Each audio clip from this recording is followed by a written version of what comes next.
কি বলবেন ঠাকুরনগরে এসে সমাজের মানুষ আতঙ্কিত হয়ে রয়েছেন, বিধানগ্রস্ত হয়ে রয়েছেন এবং আজকে যে খসড়া তালিকা প্রকাশ হয়েছে তাতে দেখা যাচ্ছে গাইঘাটাতে সব থেকে বেশি যাদেরকে হিয়ারিং এ ডাকা রাজনৈতিক উদ্দেশ্য প্রণোদিত ভাবে যদি দেশের সরকার, রাজ্যের সরকার এসআইআর কে ব্যবহার করতে চায় নিজেদের ভোটে জেতা বা হারার কৌশল হিসাবে, তখন সেখানে যারা এই ধরনের এবং এই সম্প্রদায়ের যে সমস্ত জায়গায় মানুষের আছেন তারা বিপদে পড়েছেন, ভারতবর্ষও পড়েছেন, আমাদের এই পশ্চিমবঙ্গও পড়েছেন।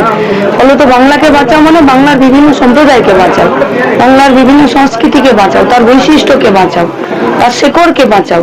তাহলে আমরা যদি পঞ্চানন বর্মার জন্মভিটেতেও গেছি, বাবাইয়া সম্রাট আব্বাসুদ্দিনেরও জন্মভিটেতে গেছি, তো আমরা এই ঠাকুর বাড়িতেও এসেছি, আমরা বিড়ি শ্রমিকের উঠোনেও দাঁড়িয়েছি, চা বাগানের শ্রমিকের কুলিকামিন বস্তিতেও গেছি, জুট মিলের বাইরেও দাঁড়িয়েছি, বন্ধ স্কুলের কারখানা, বন্ধ স্কুলের গেটেও আমরা দাঁড়িয়েছি।